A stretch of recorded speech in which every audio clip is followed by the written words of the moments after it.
ओ टैनी देख, दीदी के स्टार्टअप को इन्वेस्टर मिल गया। वाओ, कांग्रेट्स यार। है ना। मैं भी सोच रहा हूँ अपनी सेविंग्स में से थोड़ा निकाल के खुद का बिजनेस स्टार्ट कर लूँ। That's actually pretty cool Saurabh. लेकिन अगर खुद का स्टार्ट कर रहा है ना तो सेविंग थोड़ा संभाल के इन्वेस्ट करना। I mean account for working capital. मतलब 80 to 90% of startups in India fail because of poor financial planning and lack of funds. I have a video reference for you that might help you understand better. वो दिखाओ।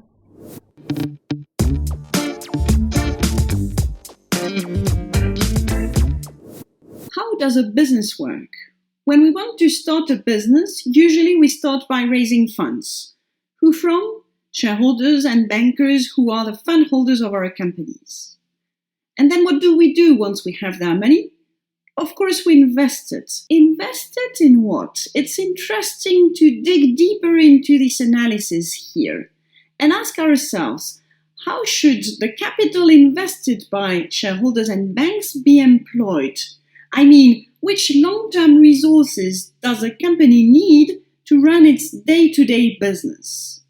Well, you may think about fixed assets, property, plant and equipment, buildings, machines, trucks, computers, whatever. And sometimes intangible assets as well, like goodwill, patents may arise. But that's not enough. If, for example, you want to start a small pizza food truck in your neighborhood and you only raise enough cash to purchase the nice vintage food truck, yes, you will buy it, but then you will not have $1 left to start to run your day-to-day business, to go to the supermarket, purchase food, and start to transform this food into pizzas and maybe start to grant credit to customers and so on and so forth. So we need more cash to run the day-to-day business than simply to finance the fixed assets. So we need more cash because there is a delay between the day we have to pay for the raw material we need in the production process and the day we collect our last dollar from our customer. If we look at what we call the operating cycle, it looks a bit like this. Usually you start by purchasing some raw material that is delivered to you at one point in time, and you're likely to pay for that raw material a little later. Then, as soon as the raw material is here, you hold it in inventory. You will hold a bit of raw material inventory, then you will have essentially work in progress inventory, and towards the end of the process, you will hold finished goods inventory. The idea is that you don't keep the finished goods inventory for too long, but you quickly find a customer to whom you're going to sell and deliver the product.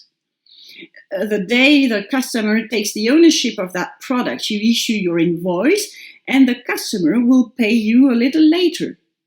So there is truly a delay between the first dollar out when we pay the suppliers and the last dollar in we cash in from customers.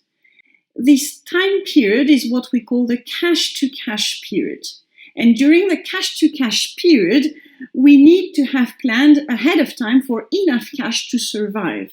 Because gradually there will be more and more cash flowing out of the business, and we're still waiting desperately for the customer to pay. So if we've not planned for a buffer of cash before we start the operating cycle, we're likely to go under. We're likely to go below zero cash-wise, and that's the definition of bankruptcy. So we certainly don't want to go there, and we need to plan for enough cash to fund our operating cycle. This amount of money that we need to fund the operating cycle to cover the cash-to-cash period is what we call the working capital. Actually, the operating working capital, because it's the working capital that is here to support our day-to-day business. And this operating working capital comes from the fact that we have to fund the credit to customers, so we have to fund our accounts receivable. Also, inventories require cash to back the business. The only thing that minimizes a bit our needs for cash is the supplier credit. So the formula for operating working capital will be accounts receivable plus inventory minus accounts payable. And that's it.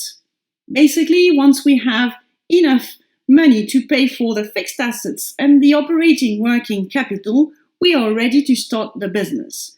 So in order to answer the questions at the top, we can say that in order to fund our day-to-day business, I mean our operations, the day-to-day business is what we call the operations in finance, we need fixed assets and operating working capital. That's what we call the capital employed in finance. So the invested capital is shareholders and banks' money, and the capital employed is equal to the invested capital, but represents where we have invested shareholders and banks' money. And the capital employed will be equal to fixed assets plus operating working capital. Acha. So I need enough funds to buy my fixed capital, that is my dhaba, and sustain it with working capital, right? Exactly. Wait, dhaba? और tips देना यार. Well, if you like, share and subscribe, then I might come back with some more tips. Please यार.